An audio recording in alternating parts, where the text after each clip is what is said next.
اس قدرت پر اور اس کی طاقت پر سجدہ شکر پہلے تو ادا کیا اور کہا کہ اے میرے پروردگار تو بیابان میں بھی کیسے رزق پہنچاتا ہے.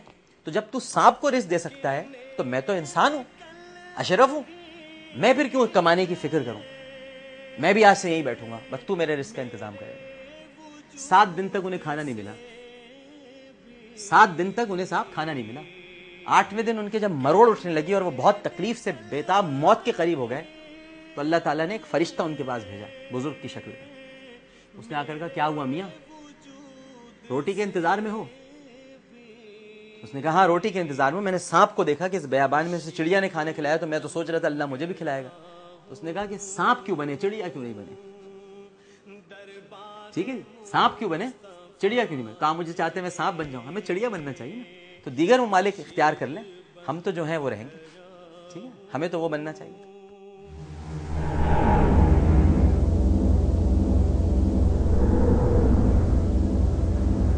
بڑا مختصر جواب ہے. دیکھیے جو یوز ہو رہے ہیں ان کی سائیکی یہ ہے کہ انہیں اپنے مسلمان ہونے پر بڑی شرمندگی ہے. وہ اپنی آئیڈینٹی سے بہت پریشان ہو چکے ہیں کیونکہ وہ اتنا زیادہ پروان چڑھے ہیں ویسٹرنائزیشن میں اور اتنا دور رہے ہیں دین سے کہ آپ سوچ نہیں سکتے کہ میں تو رہا ہوں ان دو لوگوں کے درمیان, اسمبلی کا بھی حصہ رہا ہوں, اور جو خاتون ہیں وہ میری کالیگ رہی ہیں, تو مجھ سے زیادہ انہیں کوئی نہیں جانتا ان کی روشن خیالی اور ان کی شب بیداریوں کو. تو مجھے یہ پتہ ہے کہ ان کی سوچ کیا ہے, ان کی فکر کیا ہے. تو جب لوگ بہت دور ہوں, ویسٹرنائزیشن میں مبتلا ہو گئے ہوں, دیکھیں ایک تو ہوتا ہے جس کو ہم کہیں گے کہ دنیا داری, وہ تو ہے صاحب, وہ تو کرنی پڑے گی آپ کو, تو رسول کی دعا ہے ربنا آتنا فی الدنیا حسنہ وفی الآخرۃ حسنہ. تو دنیا داری تو ہر مسلمان کو کرنی ہے, لیکن دنیا پرستی نہیں کرنی. یہ بڑا فرق ہے دنیا داری اور دنیا پرستی. یہ دنیا پرست لوگ ہیں, یہ سمجھتے ہیں کہ بس یہ جو ان کے تجزیات ہیں, جو ان کے تجزیے ہیں, جو ان کی فکر ہے, جو ان کی سوچ ہے, وہ آگے تک جو دیکھ رہی ہے بس وہی ہوگا, باقی سب فضول ہے. یہ ساری قصے کہانیاں ہیں, یہ حدیثیں قصے ہیں, معاذ اللہ معاذ, حدیثوں کو قصے کہتے ہیں. قصے ایک صاحب تو ایسے ہیں, نام نہیں لوں گا ان کو, جو کہتے ہیں کہ حدیثیں بالکل ایسی ہیں جیسے بھگوت گیتا اور مہا بھارت, گھڑے ہوئے قصے.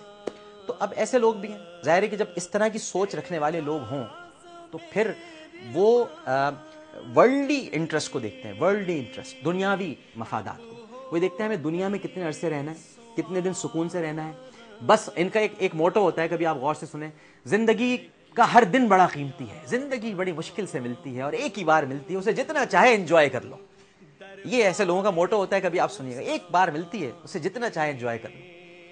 مومن تو یہ زندگی اس لیے قبول کرتا ہے تاکہ اس میں اپنے اعمال کی کھیتی ایسی اگائے کہ جا کر وہاں کاٹ سکے, کیونکہ وہاں تو عمل کا موقع ہی نہیں ملے گا آپ کو, یہی ملے گا.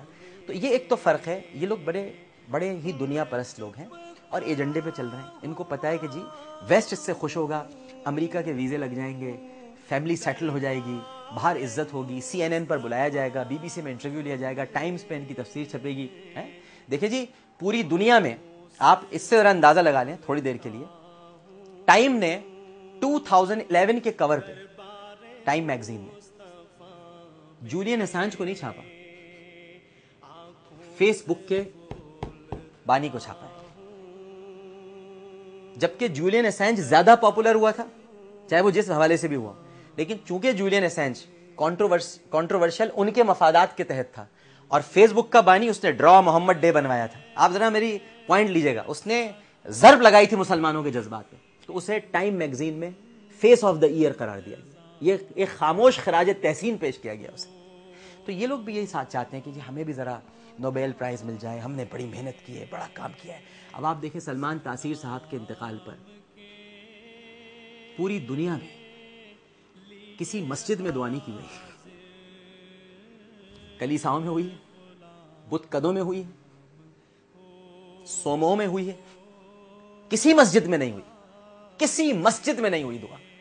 ان کے گورنر ہاؤس کی مسجد میں نہیں ہوئی, ٹھیک جی, ان کی نماز جنازہ سے لے کر فاتحہ خوانی تک پر اعتراض ہے, لیکن کلیساؤں میں ان کے لیے دعائیں ہو رہی ہیں. تو آپ اس سے اندازہ لگا لیں کتنا اس سے بڑھ کر بدنصیبی اور مطلب اور کیا خدا کی نشانی ہوگی کھلی کہ جسے مرنے کے بعد بھی خدا نے اپنی بارگاہ میں قبول نہ کیا. تو ایسے لوگ یہ اس ایجنڈے پہ, اچھا جو ان کو استعمال کر رہے ہیں وہ کھلے ہیں, دیکھیں ان کا کام ہے وہ یہ کریں گے, وہ آپ کے دشمن ہیں. آپ یہود و نصارہ. دیکھیں قرآن نے کہا ہے, دیکھیں قرآن کا حکم ہے, وَلَن تَرْضَىٰ عَنْكَ الْيَهُودُ وَلَا النَّصَارَىٰ حَتَّىٰ تَتَّبِعَ مِلَّتَهُمْ. بڑا کلیئر حکم ہے. یہ اس وقت تک آپ سے راضی نہیں ہوں گے پیارے جب تک کہ آپ ان کی ملت کا حصہ نہ بن جائیں, یعنی آپ ان میں سے نہ ہو جائیں, ان جیسے نہ ہو جائیں, ان کی زبان نہ بولنے لگیں.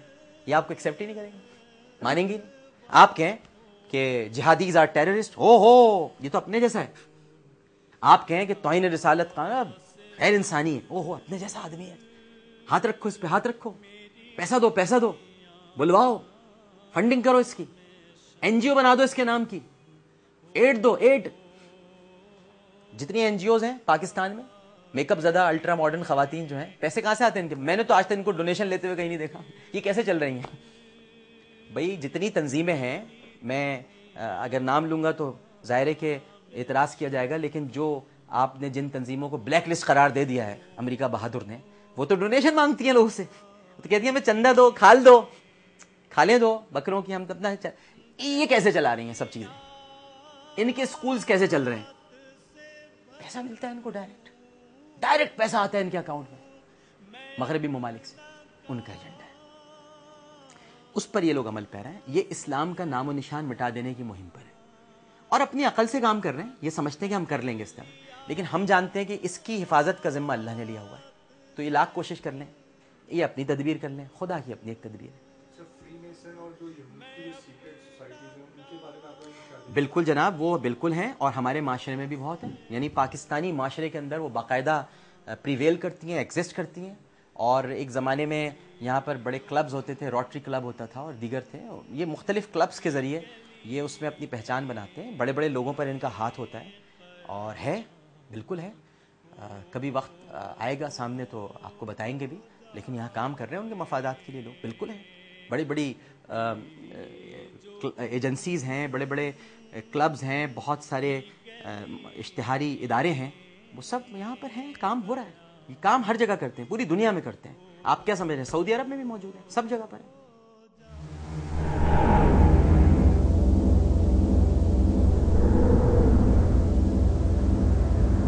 آپ نے خود ہی جواب دیا اس کا, آپ نے خود ہی جواب دیا. آپ نے کیا حدیث میں پڑھی؟ مومن نا, ہم مسلمان ہیں. مومن ہوں گے تو فراست اور نور سے دیکھیں گے نا. مومن کہاں ہوئے ابھی ہم؟ مسلمان اور مومن میں بڑا فرق ہے نا. مسلمان خدا کو مانتا ہے, مومن خدا کی مانتا ہے. بڑا سیدھا سا فرق ہے. تو اب تو ہمیں خدا کو ماننے والے ہیں, ہم تو صرف ابھی خدا کی کب مان رہے ہیں. جب مانیں گے تو فراست بھی آ جائے گی, پھر اس نور سے بھی دیکھیں گے. ابھی مومن کہاں ہوئے میرے بھائی؟ ابھی تو ہم اپنے حجتوں میں, عقلی حجتوں میں پڑے ہوئے ہیں. ابھی تو ہم یہ بحثیں کر رہے ہیں بیٹھ کر, یہ قانون ہونا چاہیے نہیں ہونا چاہیے. اپنے نبی کی حرمت پر, اپنی ماں کی حرمت پر ہم بات کرنے کو تیار نہیں ہیں, لیکن ازواج مطہرات کی حرمت پر ہم 2 گھنٹے کے لیے ڈسکشن کرنے کو تیار ہیں کہ حضرت عائشہ کے ساتھ یہ ہوا تھا, حضرت عائشہ کے ساتھ وہ ہوا تھا. ارے اپنی ماں کی تو جوانی کے بھی تو واقعات بیان کرو کہ شادی سے پہلے کیا کیا کرتی تھی. ہماری ماں ملی ہے, امت کی ماں ملی ہے, جس کے لیے آیات تطہیر نازل ہوئی ہیں, جس کی پاکیزگی کی خدا نے قسم کھائی ہو. آپ اس پر ڈسکشن کرنے کو تو 4 گھنٹے کو تیار ہیں, اور اپنی ماں بہن پر آپ بات کرنے کو تیار ہیں. تو یہ ہے نا, مومن بننا پڑتا ہے اس کے لیے.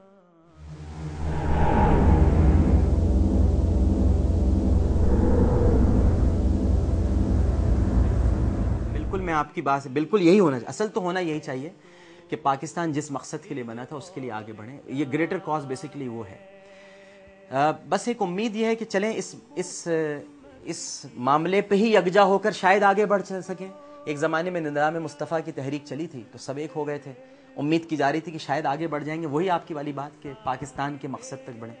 پھر امید کرتا ہوں, لیکن اگر اس میں سیاست کرنا چاہتے ہیں اور کوئی ان کے پولیٹیکل عزائم ہیں, تو میں آپ کو ایک تاریخ کے طالب علم کی حیثیت سے بتا دوں, یہ کوئی کامیاب نہیں ہو سکتا اس میں. یہ خدا کی عزت کا معاملہ ہے, خدا کی ناموس کا معاملہ ہے, اور خدا اپنی عزت اور ناموس پر سیاست کرنے کی اجازت نہیں دیتا. اس میں تو پھر آپ جذباتی ہو کر آگے بڑھیں اور کام کر جائیں جو کرنا ہے آپ نے.